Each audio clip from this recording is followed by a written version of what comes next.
12월 3일 그날 헬기 타고 가장 먼저 국회에 도착한 부대가 707 특임단이에요.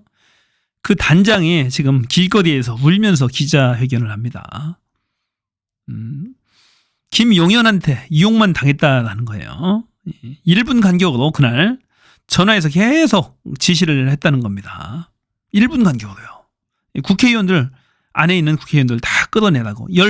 150명 이상이 모이면 절대 안 된다고 다 끌어내라라고 했다라고 폭로를 합니다. 억울하답니다. 대테러 작전하는 줄 알고 대북한 작전을 하는 줄 알고 그렇게 갔다라고 합니다. 정말로 기가 막히죠. 대한민국의 최정예 부대를 대한민국 국민들을 향해서 대한민국 국회의원들을 향해서 총뿌리를 겨누는 그런 역할에 이용당했다는 데 대해서 본인과 부대원들이 치를 떨고 있답니다. 야, 이 정도면 윤석열, 김용현 이거 죽일 놈들 아닙니까? 기가 막혀요. 국방부 앞에서 기자회견을 자청한 김현태 707 특수임무단장. 군복을 입고 홀로 나타난 김 단장은 모든 책임은 자신에게 있다고 울먹였습니다. 김현태 특임단장. 무능하고 무책임한 지간입니다. 707 특수임무단장. 부대원들을 사지로 몰았습니다. 그러면서 김용현 전 장관이 국회의 계엄 해제 요구를 막으려 했던 시도를 폭로했습니다. 밤 12시 반 국회 본회의장에 의원들이 속속 도착하고 707 부대원과 시민, 보좌진 등이 뒤엉켜 대치하던 상황에서 곽종근 특전사령관으로부터 의원 150명이 모이면 안 되니 끌어내라는 지시가 내려왔다는 겁니다. 야, 150명이 모이면 안 되니까 끌어내라라고 구체적인 지시가 내려왔죠. 모이면 안 되니 끌어내라는 지시가 목적이 내려왔다는 계엄의 겁니다. 목적이 분명히 드러났습니다. 불법이에요. 뭐 150명을 넘으면 안 된단다. 막아라. 안 되면 들어가서 끌어낼 수 있겠냐. 뭐 이런 뉘앙스였습니다. 특전사령관은 출동 뒤 1분 간격으로 20차례 이상 전화했습니다. 부대원들의 이동 상황을 파악하고 국회 상황을 물어보며 구체적인 지시를 내렸습니다. 1분 간격으로 전화 왔답니다. 내려온 명령이었습니다. 김용현이 명령을 제가 내렸다. 확인한 바로는 지휘통제실에서 전 국방부 장관이 계속 전화를 하고 있었고 그 전화를 들은 것을 그대로 지휘통제실에서 전달하기 급급했습니다. 자, 합참의 지휘통제실에서 김용현 국방부 장관이 지시를 한 거예요. 지시를 하고 그것을 듣고서 실시간으로 곽종근 특전사령관이 명령을 한 겁니다. 이 중계방송 하듯이 명령을 했다는 겁니다. 그것을 김현태 특임단장이 받은 거죠. 들은 것을 그대로 지휘통제실에서 전달하기 급급했습니다.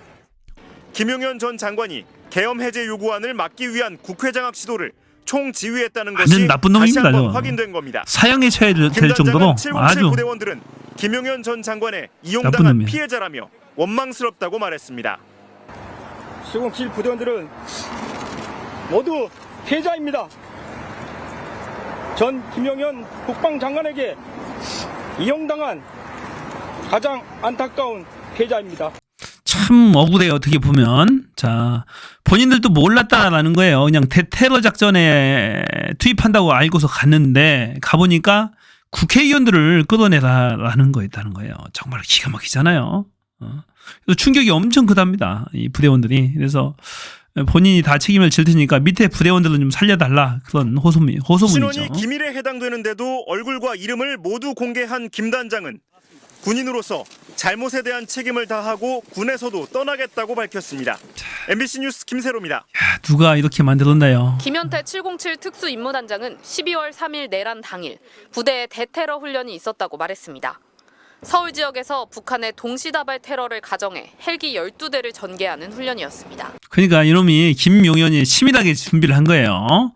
대북 훈련을 계속 한 달 전부터 해왔다고 하잖아요. 헷갈리게. 계속 준비시켜 놓은 거예요. 서울 지역에서 북한의 동시다발 12월 3일 테러를 날 가정해 헬기 12대를 전개하는 훈련이었습니다. 대테러 훈련을 할 예정이었어요. 훈련에 필요한 개인 화기, 테이저건과 공포탄 등 무장을 점검했고 저녁 8시부터 9시까지 부대원 96명에 대한 비상소집 훈련이 실시됐습니다. 그러니까 낮부터 계속 준비를 하고 있었던 겁니다.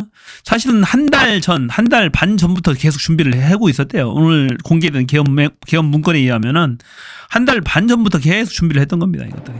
그의 말대로라면 707 특임대는 그날 언제든 출동 가능한 상태를 갖추고 있었습니다. 하지만 헬기 투입이 지연되면서 밤 10시가 지났고 직속 상관인 곽종근 특전사령관의 추가 지시도 없어 부대원들의 퇴근을 지시했다고 김 단장은 말했습니다. 그런데 퇴근 준비를 하는 과정에서 계엄이 선포됐다는 겁니다. 퇴근 전파된 상태에서 저희 지통실 TV에서 계엄이라는 걸 봤습니다. 사무실로 들어오는 순간 사령관으로 전화를 받았습니다. 그래서 이제 흩어지고 있는 부대원들한테 소리 질렀습니다. 야, 다 들어와, 빨리 와. 계엄 선포를 알기 전 출동 준비를 갖춘 상황에서 그날은 뭔가 이상하다는 느낌을 받았다고 합니다. 곽종근 특전사령관은 이날 북한의 위협 가능성이 심각한 것 같다고 강조하며 TV를 보고 있으라고 지시했습니다. 이놈도 이 곽종근 사령관도 좀 이상해요. 얘는 어느 정도 미리 알고 있었던 것 같아요. TV를 보고 계속 보고 있으라고 했다고 하잖아요. 이 계엄 선포 이전에. 김 단장은 밑에 부하들을 김용현 시킨 전 거죠. 국방장관이 특전사령관에게 모든 것을 이미 지시해둔 것으로 의심합니다. 김 전 김현태 단장이 그러잖아요. 특임 단장이 이미 사령관을 알고 있는 것처럼 보였다라는 거죠. 장관이 계엄 이전부터 북한의 서울에 대한 도발이나 테러 가능성을 유독 이놈이 김용현이 계속 북한 테러 가능성 강조하면서 대비 훈련을 계속 해왔으니까 그날도 그런 훈련이 예정이 돼 있었던 거죠. 그런데 갑자기 국회로 강조해 가다간 훈련을 거죠. 계속하며 출동에 대비해왔다는 겁니다. 계속 뭔가 위협에 대해서 전 장관이 빌드업을 이야기한 것 같습니다. 계속 해왔던 거죠. 빌드업. 준비해라. 그래서 저는 도대체 뭡니까? 저는 사실 국정원이나 다른 정보를 가지고 말씀하시는 줄 아십니다.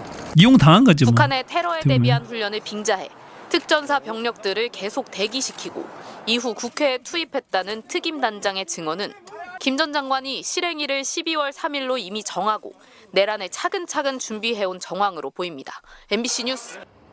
지난 3일 밤 국회 헬기를 타고 날아든 707 특임대의 목표는 국회의원들.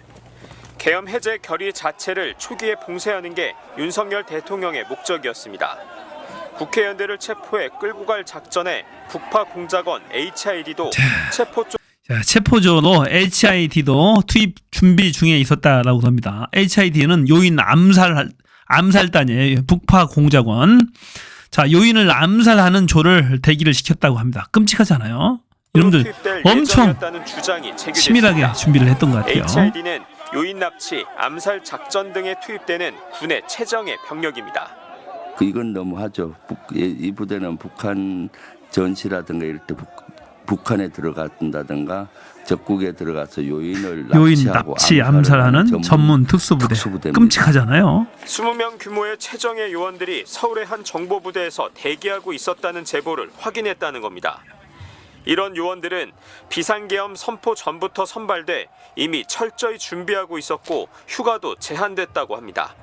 10월 30일 날 인원을 뽑기 그러니까 시작했더라고요. 이 10월 31일부터 이런 작업을 한 거예요. 그러니까 12월 한 달 4일 전부터 이미 이런 요원들을 뽑았다라고 하잖아요. HID 요원. 자, 납치하고 암살하려고 했던 거죠. 도망가는 국회의원들을 암살조를 투입하려는 거예요. 네, 그래서 끔찍하네. 각 부대별로 한 5명 정도 정예 요원을 HID 중에서도 최정예를 좀 뽑아서 최정예 중 최정예인 이들은 봉쇄된 국회를 뚫고 탈출에 성공한 국회의원들을 끔찍하네요. 체포하는 역할을 맡았을 것으로 추정됩니다. 체포 암살 비롯해서 정치인들 10명 체포 명단들이 나왔잖아요. 그때 나가서 숨어 있을 경우 그 투입이 돼서 그 반대 세력들을 체포해 오는 그런 역할을 맡았을 확률이 많죠. 비상계엄 발령 이후 성관위의 방첩사 외에 정보사 요원이 진입했던 사실도 새롭게 드러났습니다. 정보사 요원도 성관위에 파견됐다고 하던데 맞습니까? 관련 정황이 있어서 추가 확인이 이루어지고 있습니다. 자, 정보사까지 투입이 됐다는 얘기죠. 정보사. 윤석열 구속이 초일기에 들어갔어요. 왜냐하면은 지금 검찰, 국가수사본부 경찰이죠. 그다음에 공수처가 서로 경쟁적으로 윤통 모가지 따겠다고 지금 칼 들고 막 대들고 있어요. 숨통을 윤석열과 김건희 숨통을 막 조여오고 있습니다. 급기야는 오늘 윤통에 대한 출입국 금지 조치가 떨어졌습니다. 김건희에 대해서는 지금 검토를 하고 있답니다. 공수처에서. 그래서 그것도 조만간 떨어질 것 같습니다. 김건희가 상황이잖아요. 뒤에서 다 조정하는 거니까. 그뿐만이 아니죠. 뭐 김건희 워낙 제목이 많으니까 양평 고속도로 뭐 주가 조작부터 해가지고 학력 위주 잔뜩 있습니다. 코바나 컨텐츠 뇌물. 자, 이런 상황에서 이 윤통이 갑자기 왜 기가 꺾였을까요? 자, 6.1 상황을 보자. 김의겸 전직 국회의원. 그 전에는 한겨레 신문 기자, 검찰 출입 기자, 검찰 쪽이 아주 밝아요. 6.1 상황을 보자. 아침 일찍부터 두 사령관이 배신을 했고 국정원 1차장의 폭로가 이어졌다. 이때만 해도 윤석열은 그런데도 분기 탱천했어요. 그러나 검찰의 동향을 보고받고는 그만 맥이 확 풀려버렸다고 한다. 그리고 고분고분하던 심우정 검찰총장이 일방적으로 특별수사본부를 꾸린 데다 그 책임자로 한동훈 사람을 앉혔기 때문이다. 박세현 서울고검장이다.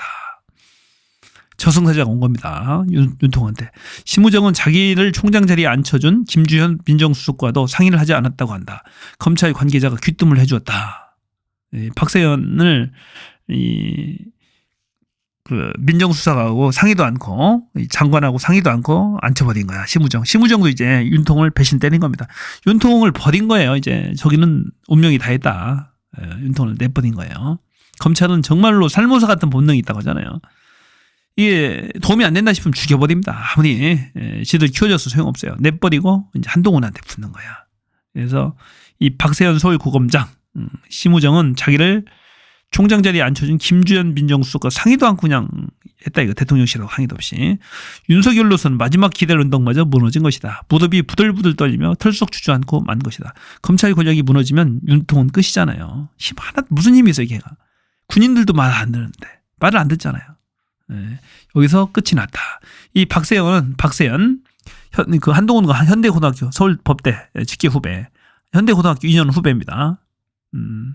이 한겨레 신문 기자로서 자신이 예전 지금 상황을 보는 거야. 돌이켜보면 검찰 출입 기자를 했는데 그때 지가 본 목격담을 얘기합니다. 한동훈의 장인이 진형구, 박세현의 아버지 박순영은 검찰총장까지 했어요.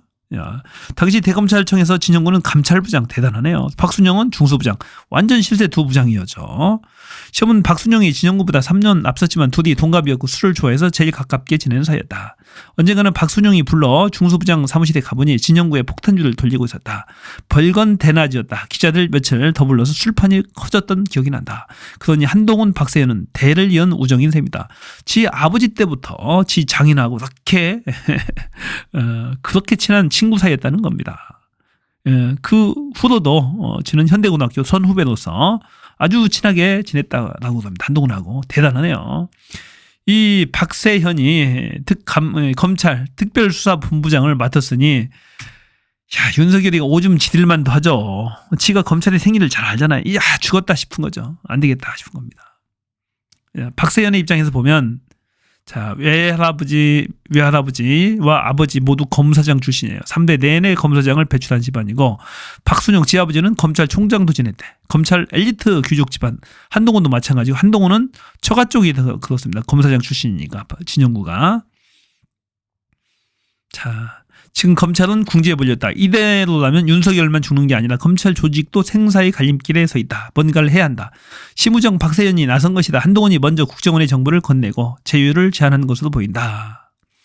엊그제까지 윤석열과 맺었던 운명 공동체의 파트너가 이제 한동훈으로 바뀐 셈이다. 검찰은 어미를 잡아먹는 살모사의 본능을 가지고 태어났다.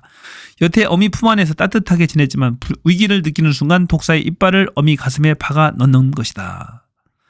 검찰 수사를 맡기란 현실적으로 어렵다. 특검을 도입하기에는 시간이 부족하다. 우선은 경찰 수사를 독려하며 서로 경쟁시켜야 한다. 서로가 서로를 감시하면서 장난을 치지 못하도록 해야 한다. 그래서 지금 경쟁이 붙었어요. 그러니까 윤통이 풀이 확 죽었습니다. 진형구 왼쪽이, 오른쪽이 박세현 붙인 감찰부장, 중수부장 하면서 친했답니다. 검찰총장까지 했답니다. 박순용은 그러니까 검찰 특수본 윤 대통령 내란 혐의 피의자로 입건했다. 그래서 지금 윤석열의 구속이 초일기에 들어갔습니다. 초일기에. 그래서 오늘 공수처에서 윤석열에 대해서 출입국 금지 조치를 취했습니다. 법무부에 대해서. 그래서 그것이 받아들여졌고 김건희 부인 김건희에 대해서도 마찬가지입니다. 지금 그것은 조치 검토를 하고 있다라고 합니다. 조만간에 그렇게 되겠죠. 못 도망가게 해야 돼 이것들. 도망가면 안 됩니다. 예. 아예 무기징역 사형에 처해야 됩니다. 완전 이거 대한민국을 가지고 놀고 오동을 한 거잖아요. 말이 안 됩니다. 내란이 뭡니까? 게다가 오늘 외환죄까지 추가됐어요. 윤석열, 김용현은. 북한에 무인기 보낸 거, 포쏜 거 다 외환죄라고요. 외부의 적을 불러들여서 전쟁을 일으키려고 한 거잖아요. 외환죄까지 추가를 해서 오늘 고소를 했습니다. 민주당에서.